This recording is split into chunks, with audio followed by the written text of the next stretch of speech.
Chapter 31 Second Merchant. You are listening at novelfull.audio. Matt. Layla called, ignoring the risk of attracting the zombies. Or rather, she was clearly eager to bring more of them to the fray so that the count of their cores would increase. There was this visceral joy visible in the girl's eyes, as if she truly enjoyed gathering the cores. It's as if she didn't see them as corpses of her schoolmates, Matthew thought, low-key troubled with such development. It wasn't anything bad for the girl to find a coping mechanism for her situation. But seeing her beautiful face all in smiles while her hands have blood all over them.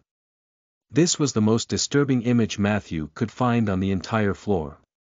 Not the grotesque piles of corpses, not the blood splattered all over the place. The weird, satisfied smile of the girl who covered in fear from the zombies just a few moments earlier.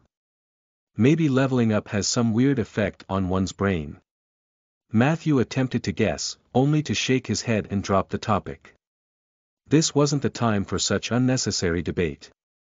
Yes. Matthew called back to the girl, standing up from the pile he finished counting. I think we have well over 200 now, the girl announced, brimming with smiles.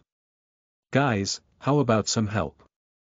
Daria called out from the staircase, despite progressing down the stairs instead of just holding her high ground. Yeah, Matthew thought, shaking his head as he straightened up and picked up his axe. There is definitely something in the air messing with our heads. Maybe it was adrenaline rushing through their veins.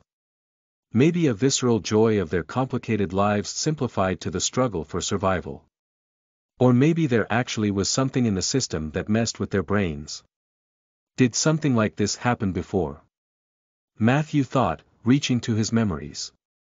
And yet, no matter how hard he looked, he couldn't pinpoint the answer. I'm on my way. Matthew shouted, shaking his head to get rid of those useless thoughts. Whether or not something was interfering with their brains wasn't a topic for now. Once we will secure the school, there will be some time to think about it, he thought, swinging his axe even before reaching the staircase. Daria would likely be able to hold the zombies off. But Matthew didn't want to risk it.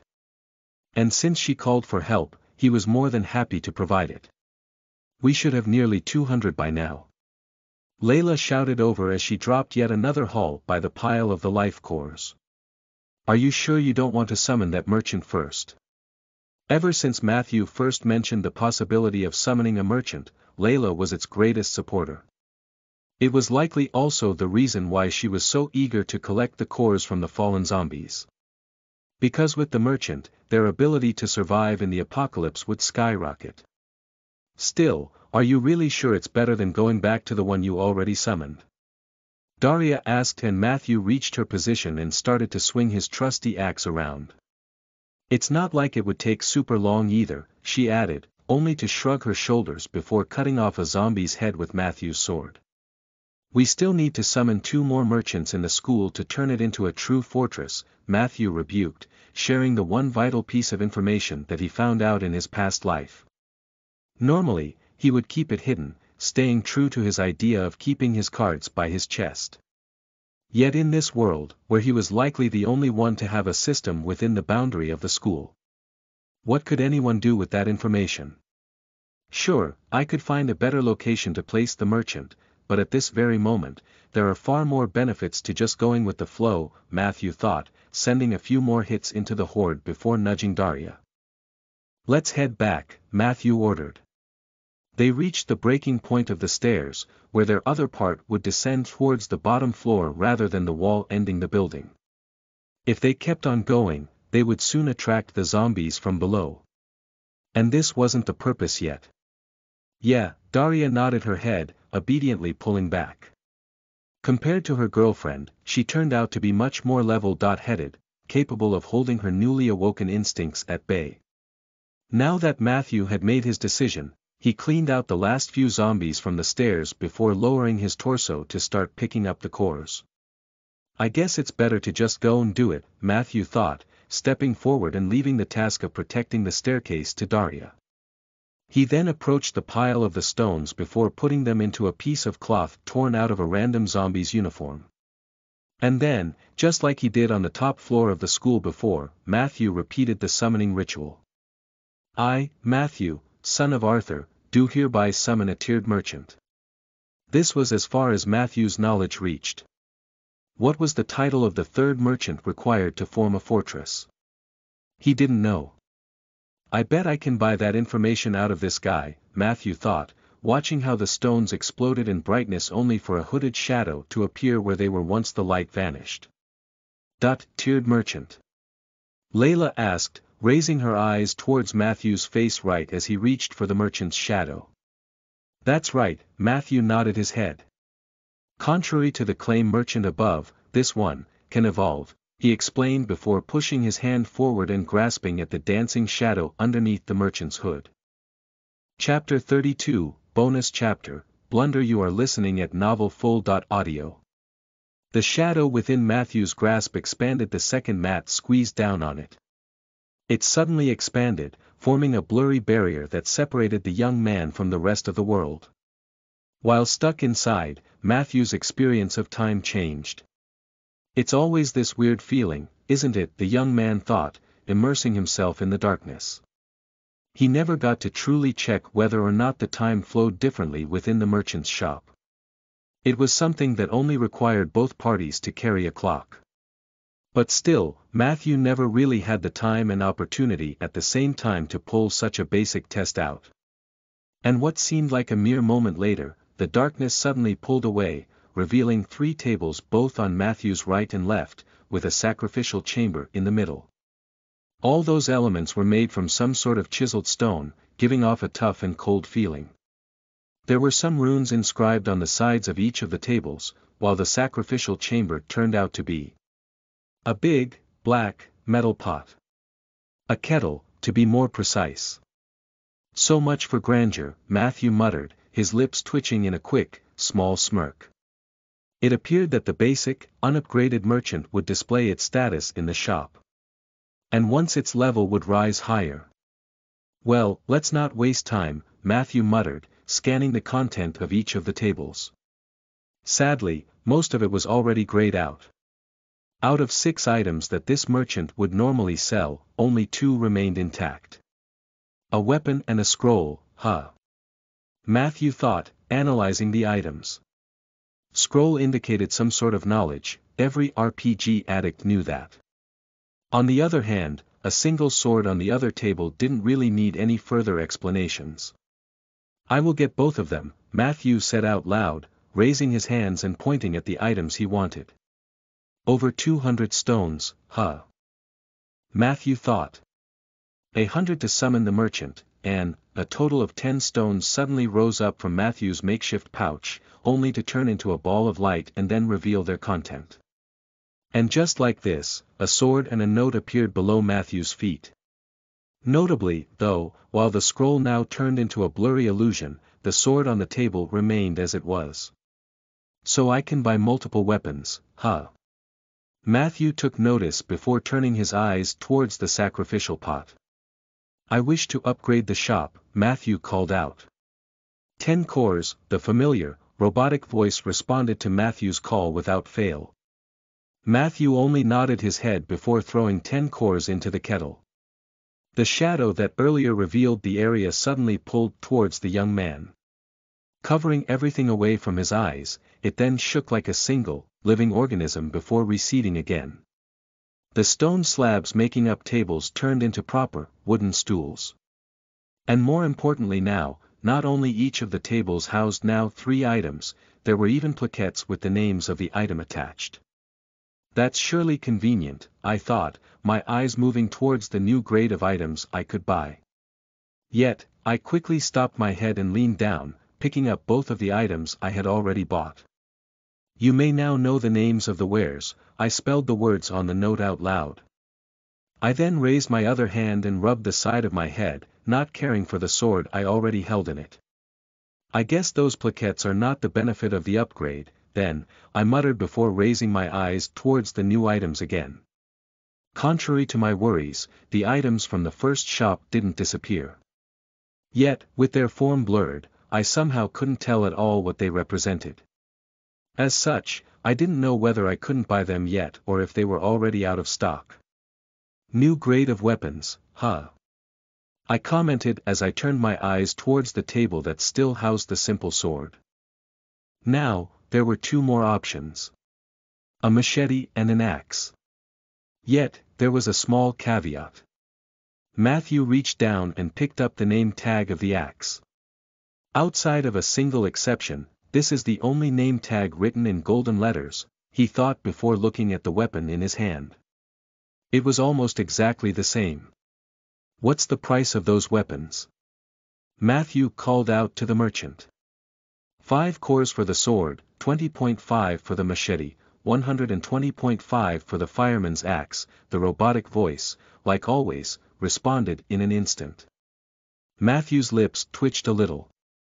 He then raised his eyes towards what seemed like the densest part of the shadow. How much would the weapon I'm holding go for, then, he asked. In this way, I will see not only whether or not I can sell my stuff, but also what's the markup on the items, Matthew thought, trying to cheat out as much information out of his system as he could. Unable to purchase unidentified weapons, the voice instantly shut down Matthew's hopes. As if I would give up so quickly, he thought, a smirk appearing on his lips.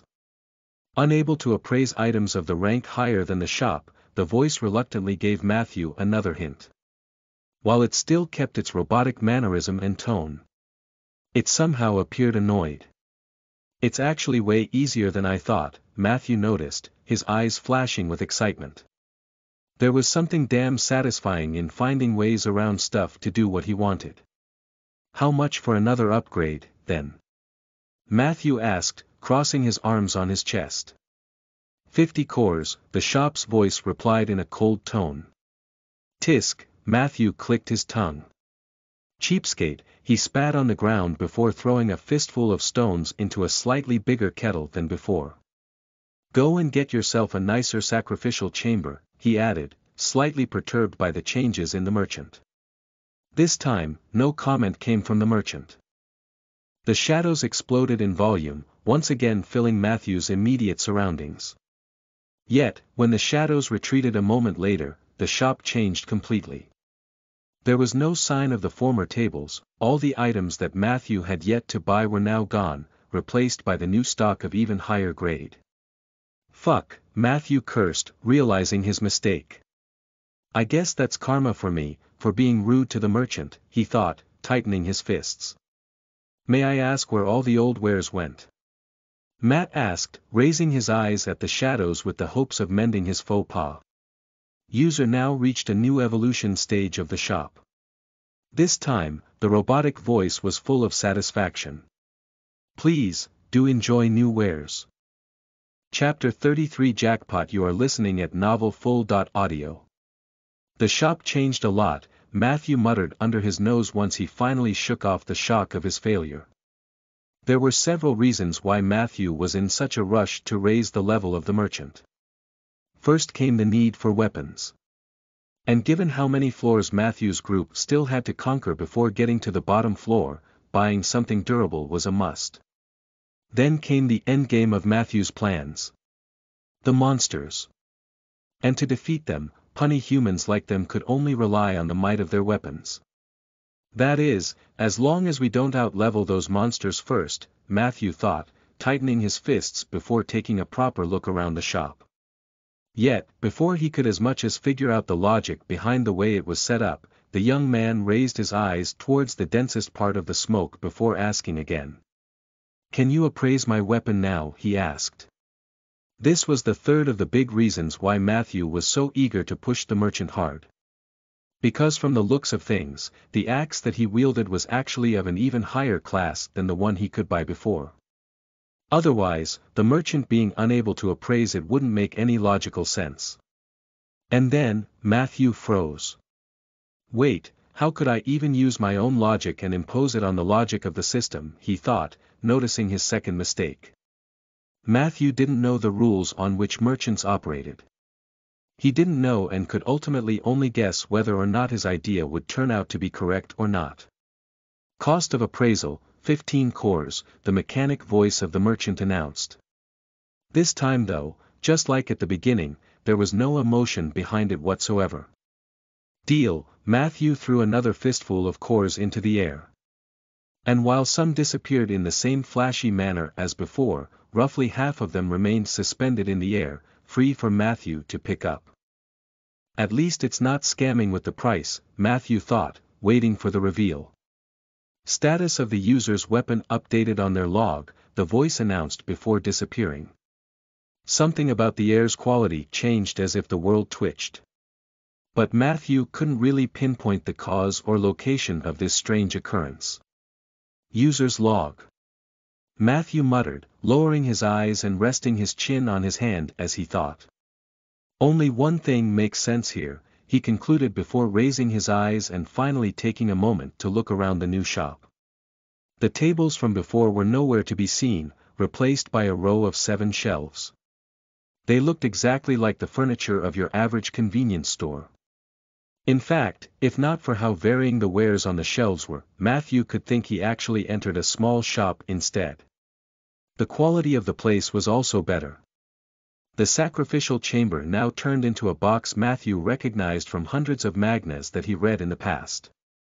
It was as if it was stolen from some Japanese shrine, with 5 solid walls and a set of rails covering the top. Matthew moved up and approached the first of the shelves. Supplies, he muttered, moving over to the next one. Clothes, weapons, information, tools, and what exactly are those two? Matthew took a closer look at the last 2 shelves. Even though they were brimming with items, one of them was grayed out, while the other one housed an impressive collection of some strange, colorful stones. Matthew then leaned forward and looked at the plaquettes arranged to mark every last of the displayed items. Zombie bait, zombie repellent, healing ground, empowering stage. Matthew mouthed out several of the names before raising his eyes and looking at the items themselves again. Yet, they were still the same colorful stones as before. Maybe those are some kind of buffs. Special abilities for the user to purchase. Matthew muttered only to shake his head and move back towards the 2 shelves that interested him the most. Chainsaw, gauntlet, cleaver, and handgun. Matthew counted out the new weapons that appeared in stock. This time, however, not a single one was named with gold dot-bearing letters. Oh right, Matthew shook a little when the sight of weapons made him think of something. Now that my axe is appraised, he thought before raising his head back towards the shadows. How much would my weapon cost? For the first time during all of Matthew's interactions with merchants, the voice didn't come right away. 370.5 cores, the voice finally appeared, a clear annoyance perfectly noticeable in its dissatisfied tone. Whoa, Matthew took a step back before raising his hand and looking down at his weapon. It's that powerful, he thought, baffled by the discovery. He heard from one of his surviving classmates during the first run of the apocalypse that a golden fireman's axe could be bought from the merchants. That's why he was so happy to get one for free. And now, it turned out that the weapon he simply picked off the wall was worth nearly 400 cores. If that's not a jackpot, then I don't know what else could it be, Matthew thought, a satisfied smirk raising upon his face. How much do handguns cost? Matthew asked before eyeing out the shelf with the weapon. And then, he noticed something that he had missed before. Something is stuck in the back. Matthew called out, leaning over the shelf to check it out further. 100 cores, this time, the robotic voice of the merchant appeared to be in quite a panic. How about those machetes in the back of the shelf? Matthew asked, recognizing the item. This time, he no longer bore a smirk on his lips. This time, Matthew's expression turned devious instead. You wanted to make me think I lost all the items from before, he thought, raising one of his eyebrows before shaking his head and taking on a natural expression. Well, there is no point in flexing this discovery in the merchant's face. Let's just play it cool, Matthew decided. He already suffered the consequences of angering the merchant. And even if its options to make Matthew's life were limited, there was no point in incurring merchant's wrath just for some self-satisfaction. 20.5 cores, the voice replied, once again appearing to be completely emotionless. Does it hopes for me not to notice the pattern?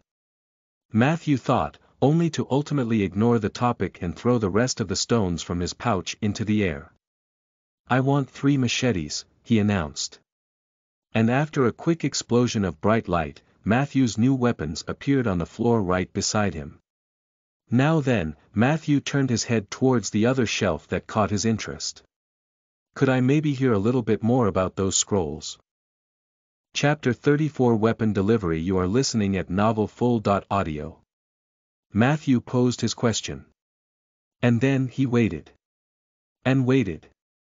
And once some amount of time had passed, he moved his eyes from the thickest part of the shadow back towards the shelf with the scrolls.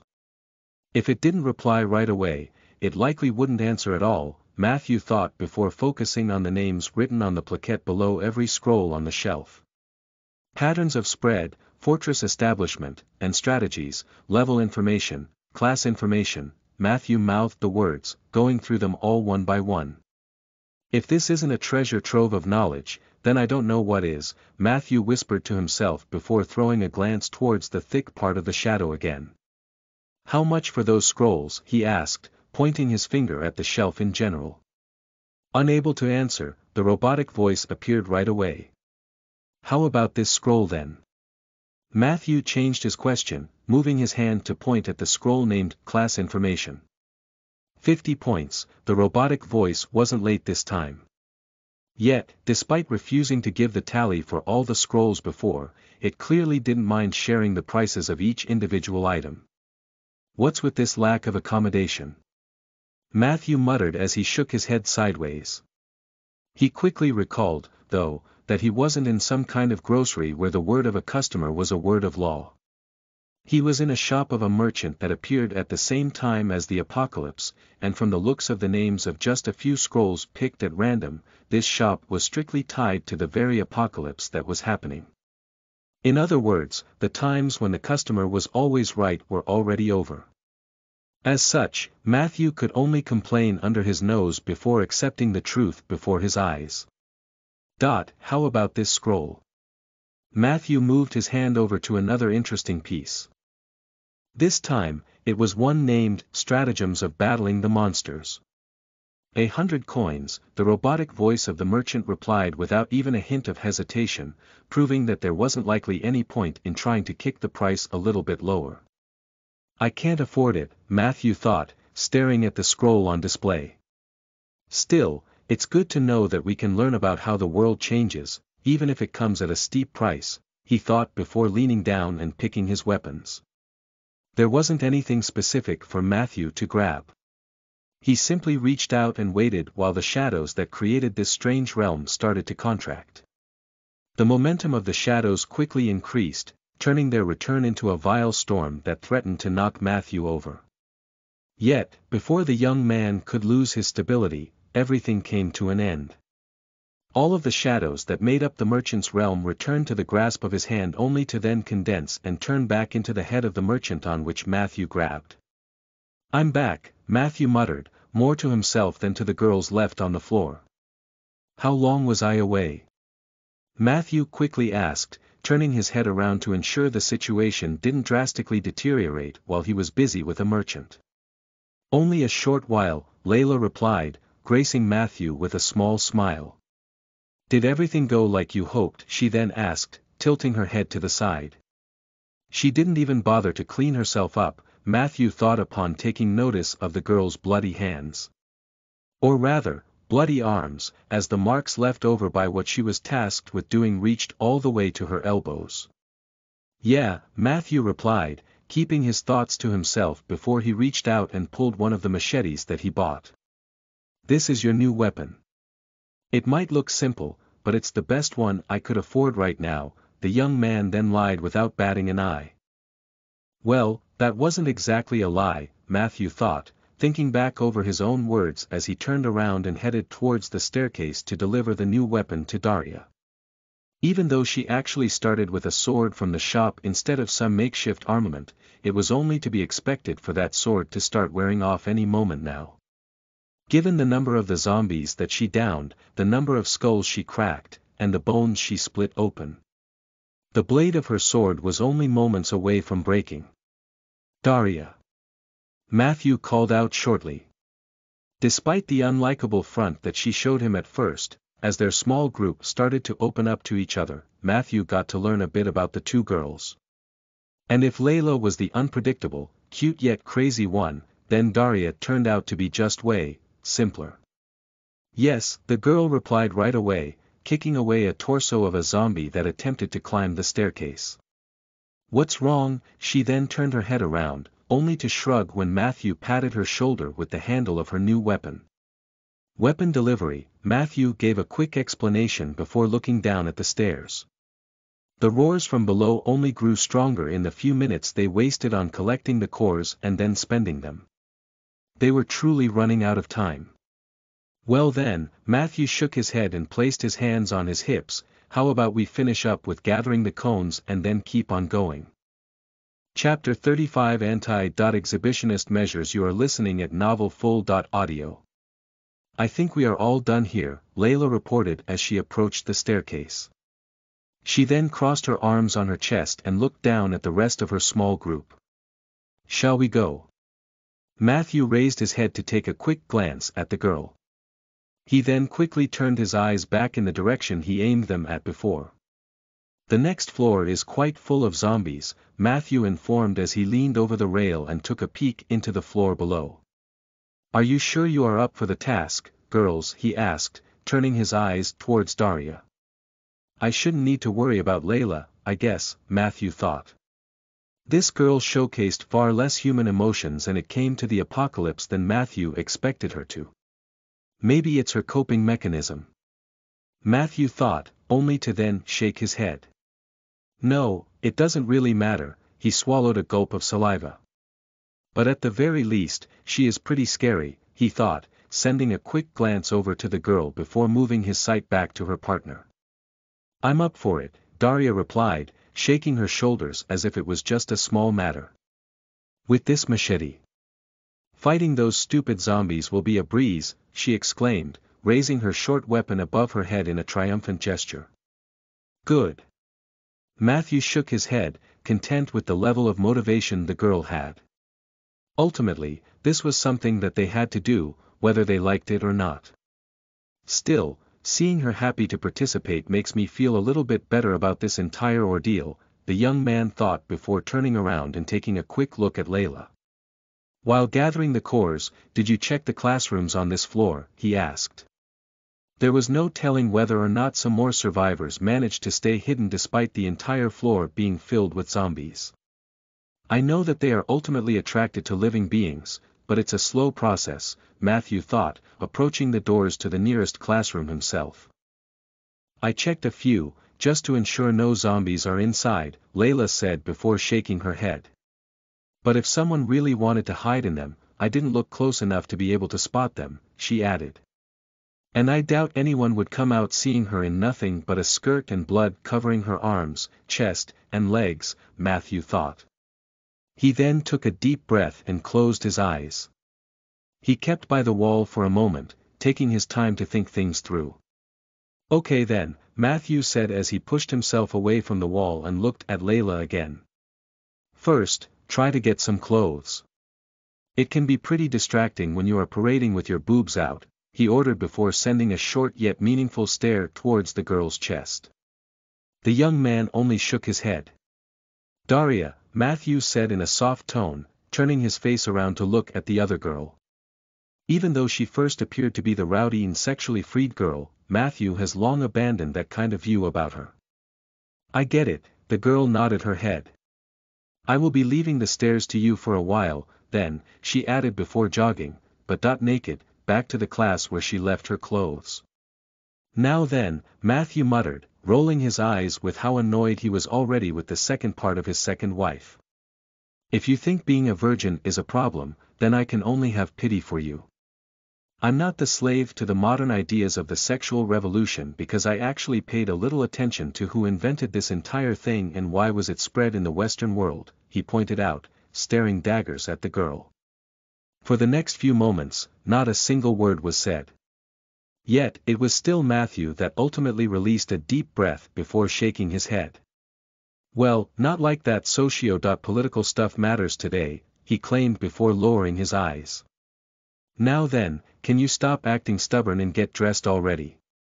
No, Layla shook her head, denying Matthew's request. Now that I'm all bloody, there is no way I will wear my clothes. How do you imagine me washing them later? She asked as if she was schooling the child over something that it should belong aware of. Is that really all there is to it? Matthew asked, raising his eyes and looking the girl directly in the face. That's right, Layla nodded her head, placing her hands on her hips while pressing her chest forward. But seriously, if it's really that distracting, you can just play with. How many cores did you gather? Matthew asked, cutting into the girl's words. Layla tensed up her lips before squeezing a few words of answer through her tightened mouth. A little over 200 in total. 70 more than we had when you went to the merchant. Good, Matthew replied, only to approach the cores and gather them all into his improvised pouch before approaching the merchant again. Matthew's body froze in a weird position while he grasped at the merchant's head, only to return to its normal state a moment later. Yet, contrary to before, there was a set of plain, black clothes hanging down from his outstretched hand. Will those do for now? He asked, throwing a set of pitch-black yet simple clothes at the girl. You really are a massive virgin, Layla muttered as she grabbed her clothes. At the same time, the look in her eyes softened somewhat as she looked at Matthew again. You don't happen to have anything to wipe myself with? She asked. Wearing clothes while smeared with all this blood, she added, looking down at her hands and then her impressive chest. Matthew rolled his eyes again. Yet, rather than going to the shop again, he grabbed the side of his simple, plain shirt before ripping it off with a single pull and throwing it at the girl. Here, this should be enough, he said, throwing his ruined shirt at the girl before turning away and approaching the class where Daria was still changing. I'm sorry to interrupt, Matthew said as he pushed the doors open. He happened to enter right as the girl was pulling her panties up her thighs. It's okay, Daria replied, her cheeks turning a tiny little bit brighter than before. It's not like you can see anything you didn't see before, she added. Then hurry up, Matthew said in a calm tone before approaching a pile of rubble. Initially used as a means to barricade the doors along with chairs and desks, it was now decaying away in the corner of the room. Yet, rather than rummaging through the items, Matthew simply hid the pouch with the remaining stones in the rubble before glancing over at the girl.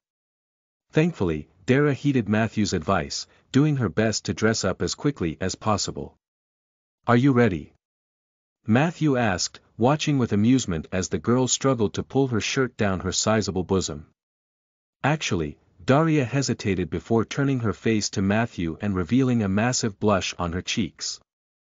I might need some help with putting this. Just as the girl was about to finish her sentence, her boobs finally gave up under pressure, obediently sliding below the shirt. Or never mind, I guess, Daria commented, a sense of loss flashing in her eyes as her face darkened. Good, Matthew stood up and turned back towards the doors. Then let's not waste any time, and let's go clear the rest of the school. Chapter 36 Confrontation. You are listening at NovelFull.audio. Nadia's POV. In case you guys need this kind of information, Matthew, Nadia muttered under her nose. She sat down directly on the ground, right on the edge of the broken floor. Her eyes were directed straight down towards the hole that replaced the once grand staircase of the school's compound. Just where the hell are you? The girl thought, pulling her knees closer towards her chin and then wrapping her hands around her legs. It's been only about 2 hours since Matthew decided to jump down. Even a little less since the outer chunk of the floor collapsed, bringing down all of the police officers but 2. This is outrageous. The commotion took place just to Nadia's back. A bunch of students from the group Matthew saved were now arguing with the 2 remaining policemen. This isn't the world from yesterday anymore. One of the students shouted, heavily gesticulating with his hands.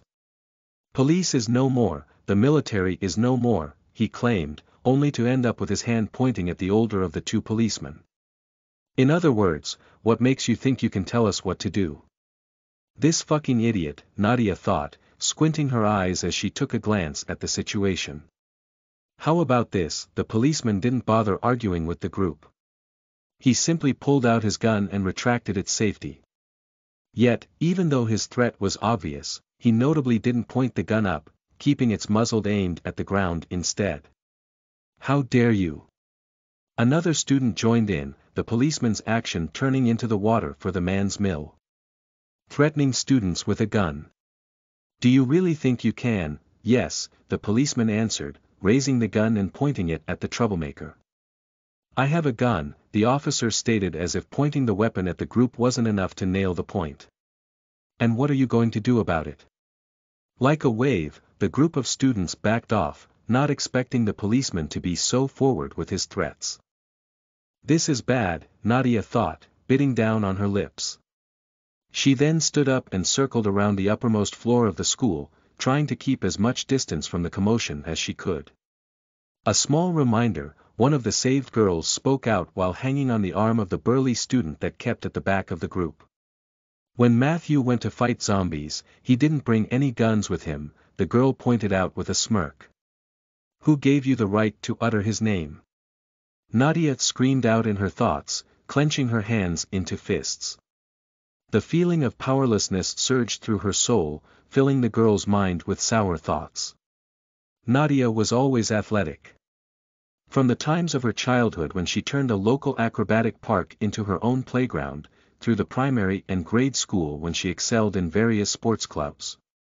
She even managed to reach a black belt in a well-known martial art, even if she always considered it to be just a fluke. All of that won't help me in a crowd's brawl, Nadia thought, her teeth threatening to crack if she were to tighten her jaw any further. Ah, Nadia suddenly moaned when her vision blurred. The girl momentarily lost her sense of self, her blurry vision then turning into the red world she saw before. A world where she could see everyone's heart beating, everyone's blood flowing. A world of no obstacles and complex problems. Are you all right? Nadia heard a voice above her. The girl struggled on her feet. She then shook her head and blinked her eyes, only to realize she somehow ended up on the floor. Only thanks to her outstretched hands did she manage to keep her head from hitting the ground. Girl, are you okay? The voice from above turned strange. Who? Nadia raised her eyes only to see that both of her visions now merged. The crimson world from before now seemingly faded. All its wonders were still there, just that Nadia had to specifically focus on those peculiarities to notice them. I think. Nadia replied, slowly gathering herself up from the floor. Yet, when she looked up to see the owner of the voice, her entire body froze. The other policeman, she thought, instantly turning her eyes towards the man's partner. You won't scare us, the turmoil in the middle of the floor continued. Nadia turned her eyes, already knowing by heart what would happen, even before it would happen. The older policeman aimed his gun at the students in the front. Yet, with his partner helping Nadia up, there was no one to watch his back.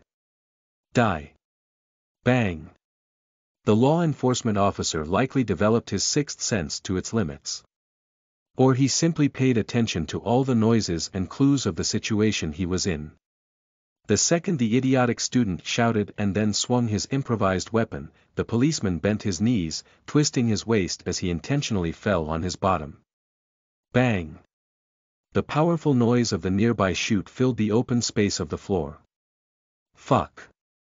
Nadia nearly screamed out when the loud noise seemingly threatened to split her head open. The unlucky student never finished his swing. At first, he simply froze in place. Then, the metal pipe fell out of his hand, only for the man to follow it right after. By the time his head struck the floor, the student was already dead. Stay where you are. The policeman paid no attention to the corpse. He swung his torso back only to pull the gun closer towards his chest. Rather than going for the cinematic long hold with his hands stretched out, he opted for a more efficient and maneuverable stance. Drop down or drop dead, the policeman who helped Nadia before joined the fray, pulling his gun out and aiming it at the group. So that's why he came to me, Nadia noticed when she realized just how smart the law enforcement officer's position was. By staying together, they would be susceptible to a rush attack. A charge heated enough for the group not to stop, even if 1 or 2 shots were fired, would be enough to discount the advantage of firearms of the policeman.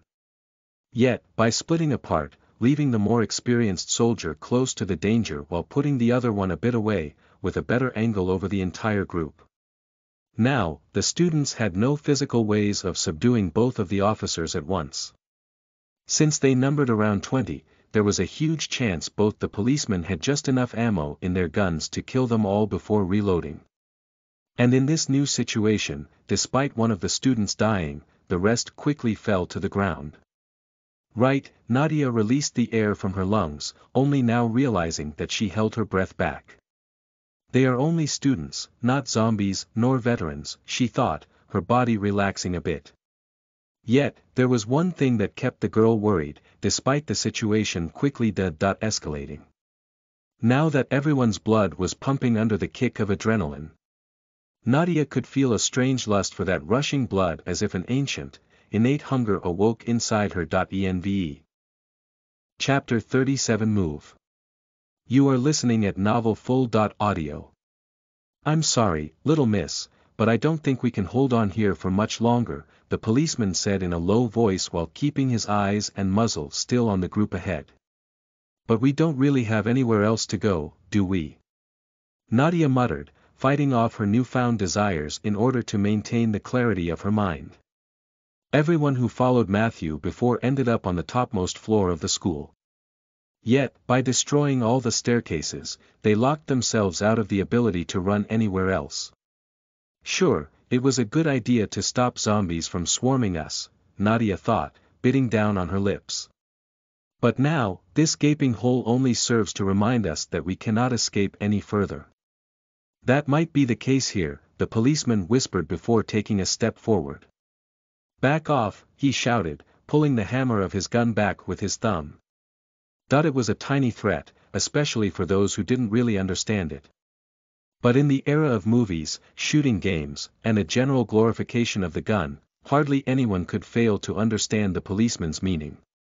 Fine, fine, the leader of the student group finally came forward, his hands raised in the gesture of defeat. If anything, only his girlfriend still cuddling herself into the man's raised arm made him look strange.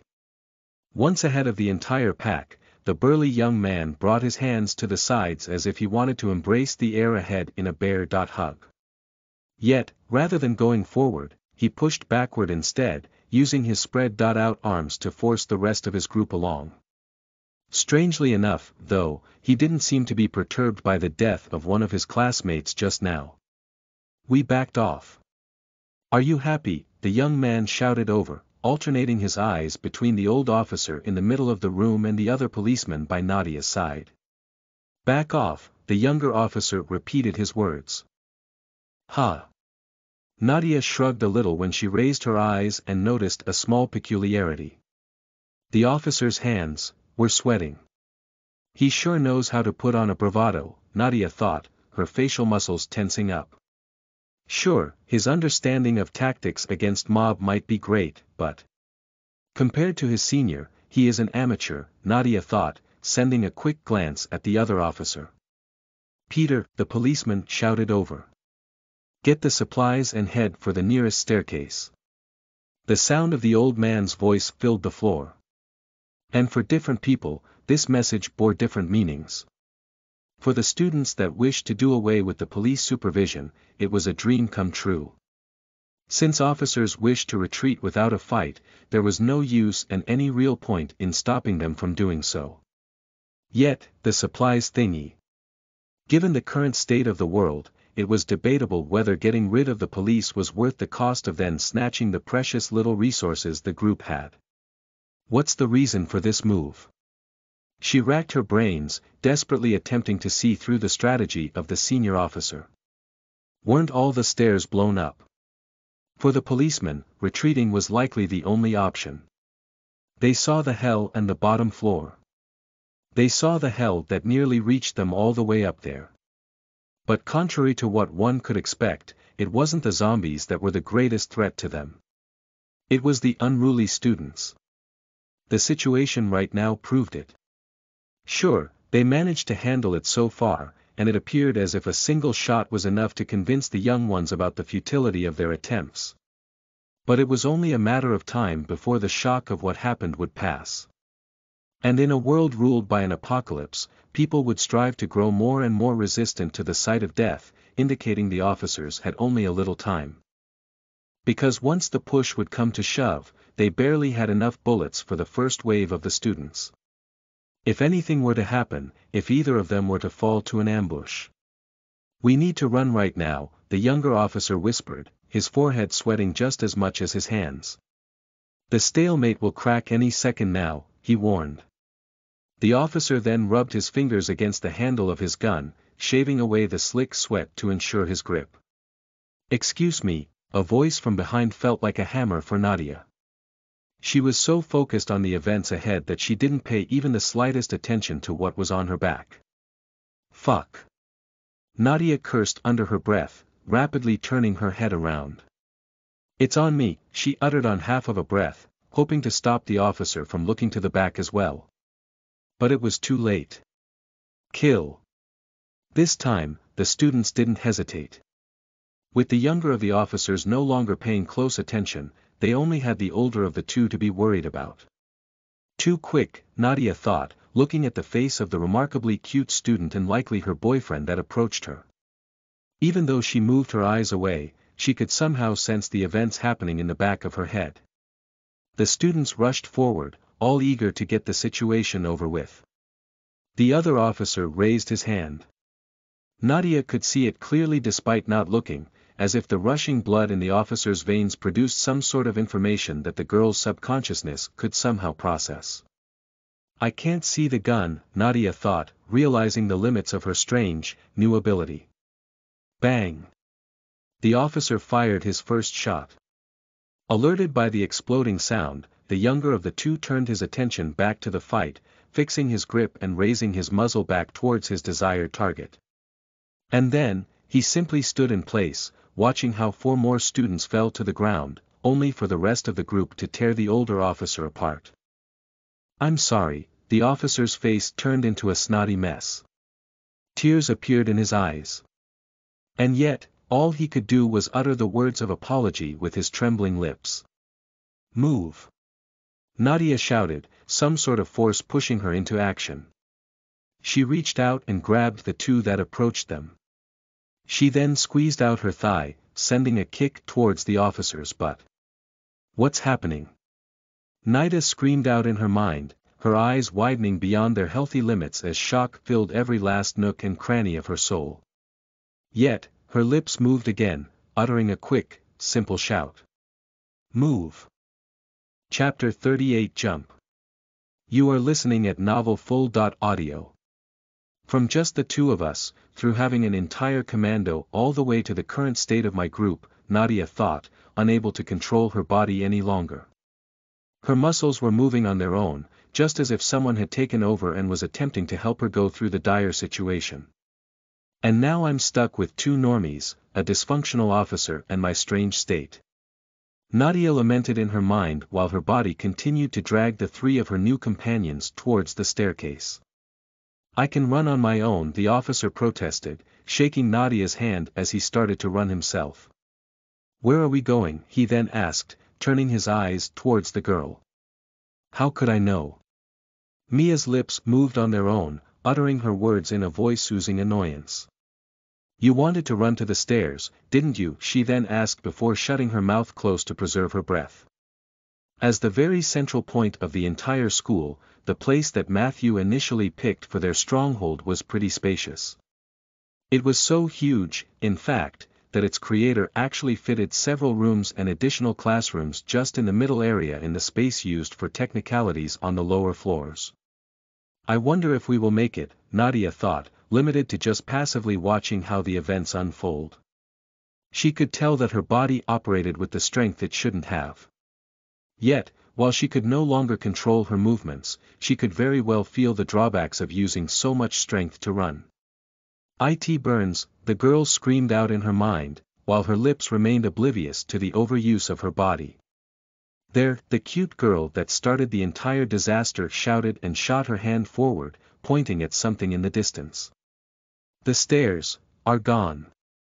"It's over," Nadia thought, her mind projecting all sorts of things that would happen to her once the rest of the students would get their hands on her. "I know I trained all sorts of stuff, I know it seems I'm stronger now, but," Nadia thought, only to then bite down on her lips. "It still won't be enough." For a moment, Nadia's mind fell into despair.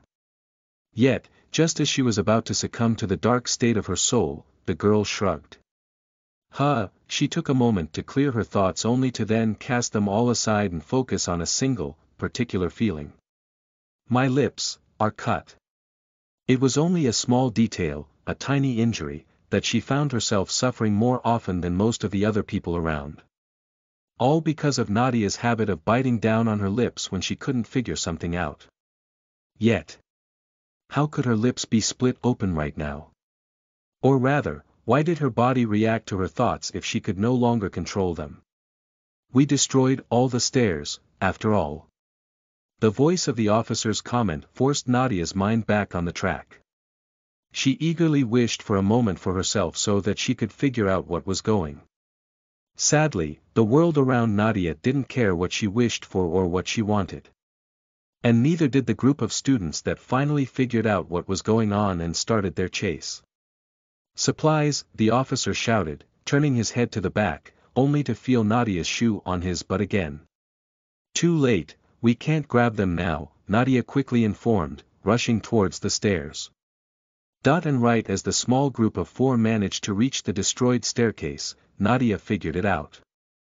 "I just need to stop resisting," she thought before mentally swallowing a gulp of saliva and then relaxing. In an instant, Nadia returned to reality. Her vision turned back to its human version, and the immense power bursting through her veins dissipated all at once. What the hell was that? Nadia asked herself, only to take a quick glance to the back.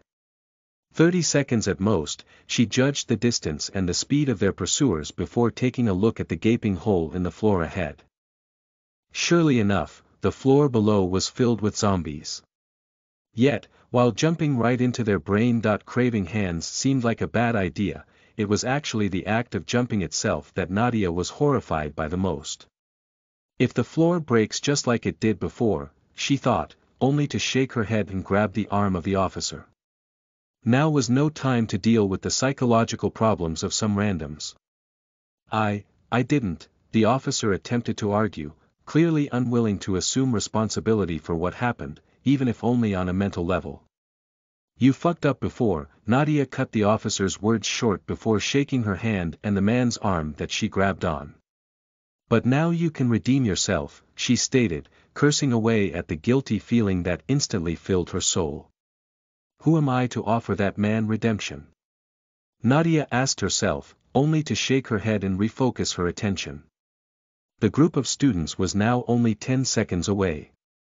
What? The officer asked, clearly not catching Nadia's drift. You fucked up before. Nadia's eyes darkened, and her fingers tightened around the man's elbow. 5 seconds. Then go and pave the way for us to escape now. Nadia shouted, suddenly using all the strength of her muscles and weight of her body combined into one of the simplest throws that she had ever learned. And without even a moment of hesitation, she threw the poor officer towards the zombie-filled staircase of the lower floor while using her other hand to grab the gun that fell out of the policeman's hand. A second. The students at the front already reached out with their hands, ready to grab the girl and her 2 other companions. Jump! Nadia shouted, raising the gun in a single, fluid motion. She gently pulled on the trigger the second both the muzzle and the body of the nearest opponent appeared in a single frame of her vision. Chapter 39 Nadia's Frenzy. You are listening at NovelFull.audio. Nadia's shot stopped the advance of her pursuers only for a brief moment. The dust kicked by the shot fell down, clearing the air in the room. Once it settled, like soldiers following a commander, the remaining students rushed forward. They are worse than zombies, Nadia thought, relaxing her finger only to pull on the trigger again. Jump, she shouted, not daring to look away. A club came swinging from the right. Nadia lowered herself on her left knee, bending her entire torso away from the attack. Whoosh! The improvised weapon flew right past Nadia's ear. The wind dragged along by the club made her earlobe flutter. Piss off! Nadia screamed out inwardly. HAA! Nadia exhaled when she kicked her right foot forward. Her shoe struck a man in front of her. His outstretched hand, clearly aiming for the girl's hair, comically stayed in place when the man's chest caved in under Nadia's kick. Bang! She quickly followed with another shoot, finally putting a stop to the frenzy of her pursuers. Help! The officer shouted from behind. Nadia's red vision returned, growing more and more intense with each strike, each kick, and each shot. By the time the group of males hungry for Nadia's flesh realized their situation, it was Nadia who pressed up the attack. Jump after me, the underclassman companion of the cute girl shouted. Nadia then heard a slight rustle, only for her brain to make her feel how the young man jumped to the floor below. Right where zombies were busy swarming the defenseless policeman. I will surely go to hell for that, Nadia thought, pulling the trigger yet again, mortified by what she had done just a moment earlier. I really did throw a man to his doom. This single thought filled Nadia's head, making her doubt her morality as she continued to slaughter her former schoolmates. All the aggressive students turned now into nothing but a lump of rushing blood. It was so charming, the rhythm of their beating hearts. A melody that Nadia felt a powerful urge to hear, to absorb, to consume. Die, she ordered when her high-raised knee smashed against the throat of the retreating aggressor.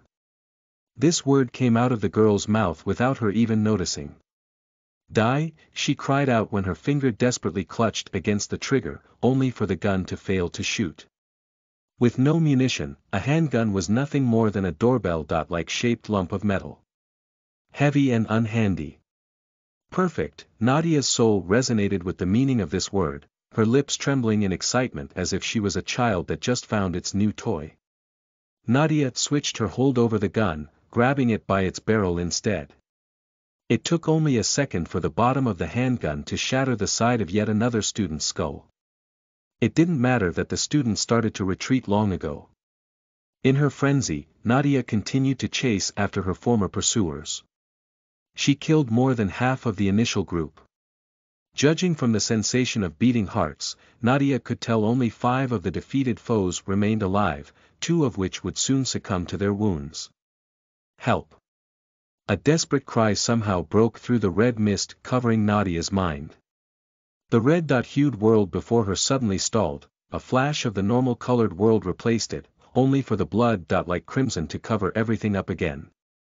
Nadia's body moved, rushing back towards the staircase.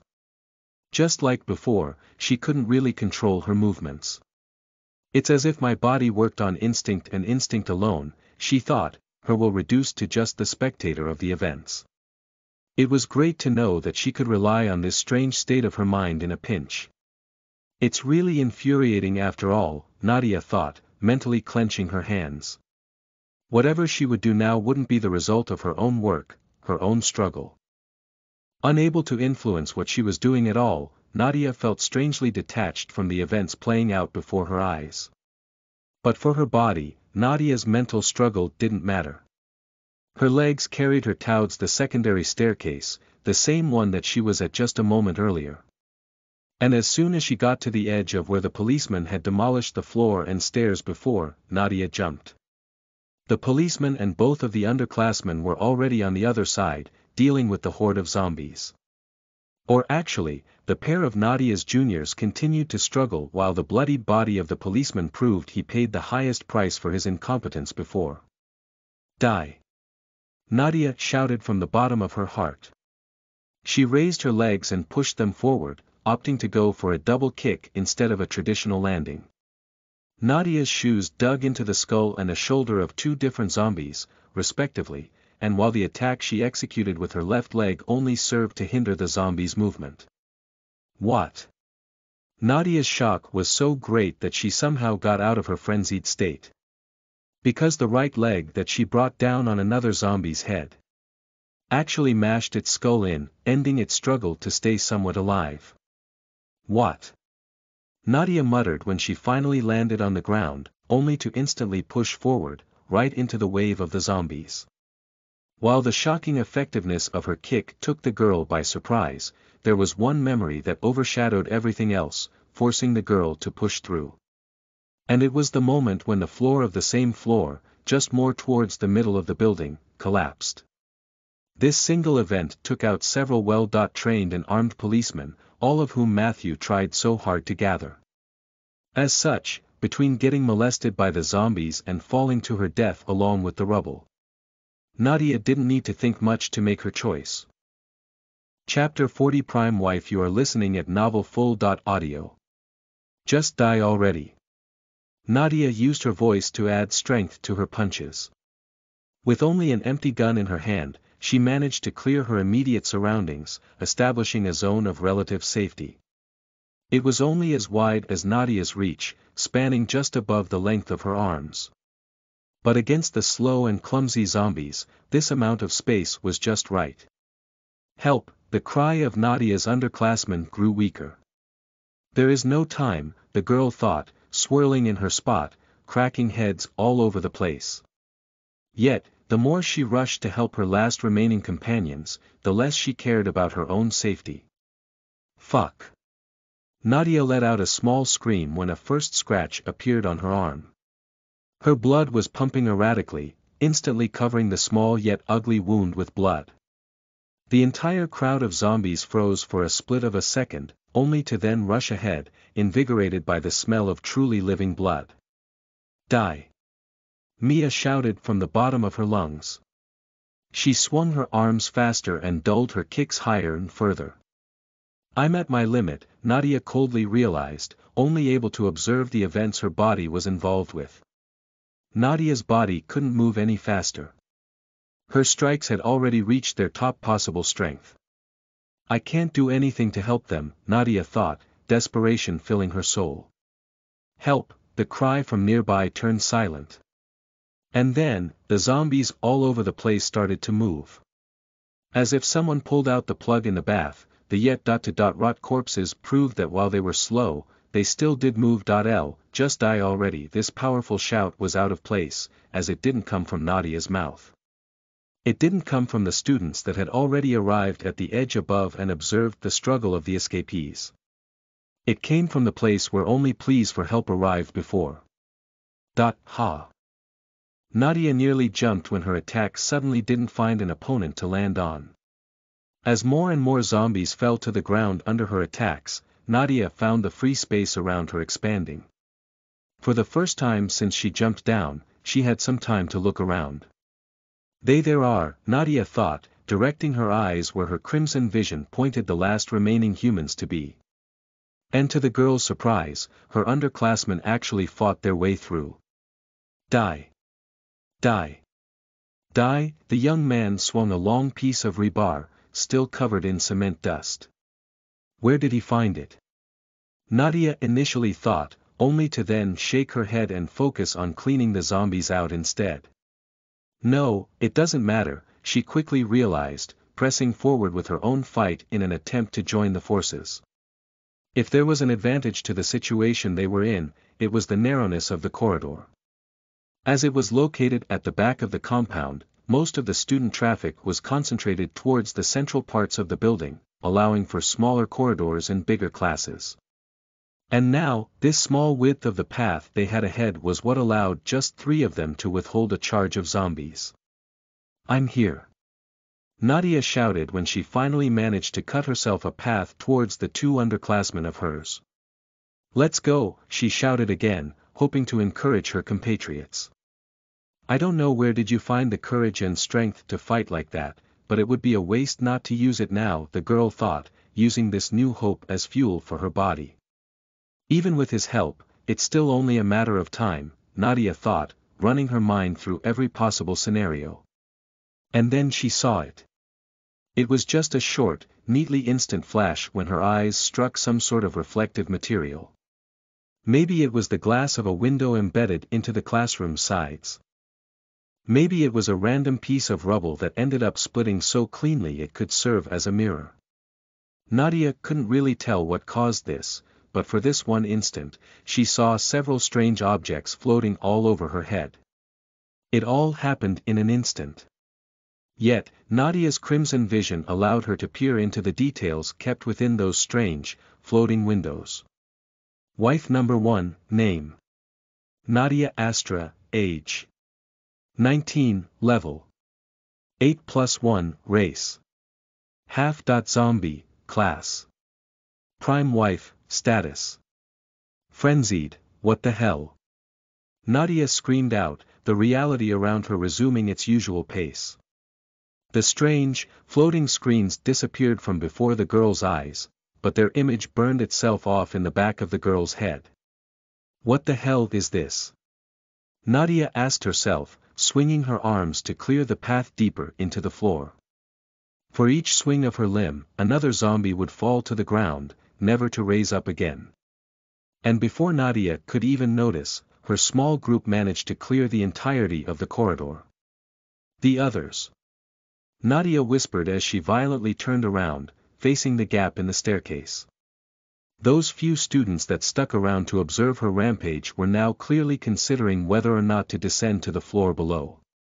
Thankfully, whatever motivation their leader potentially had for catching Nadia, it clearly wasn't enough to press those guys into a nearly suicidal charge. After all, they happened to witness both the floor collapsing when a huge weight suddenly dropped on it. And they just witnessed how Nadia dispatched tens if not hundreds of zombies in a single rampage. Thank you, a soft whisper reached Nadia from the back, followed by a dull thud. Not good, Nadia forced her face back to its usual position, turning her eyes towards the source of the sound. And there he was. Nadia's underclassman who bravely fought against zombies to save his friend or possibly girlfriend. That's so touching. Nadia thought, unable to stop her girlish side from coming out, even in the middle of her, as her own status called it, frenzied state. The young man was covered with wounds, some of which had already started to fester. A single scratch won't hurt you, isn't that what you said?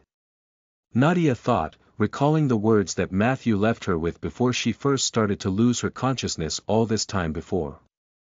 And yet, despite only having his body covered in scratches, the young man was clearly in bad shape. Not minding all the blood and filth that covered the young man's body, his female companion stuck around, holding the young man's head on her knees. How is he?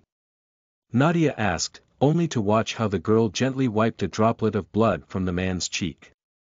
She didn't even turn her head around, nor did she reply, not giving Nadia any reason to believe she even heard the question. Nadia opened her mouth, only to make it gape like a fish before closing it. She then took a deep breath as she raised her eyes back on the girl. I can end his suffering if that's what you want, Nadia said.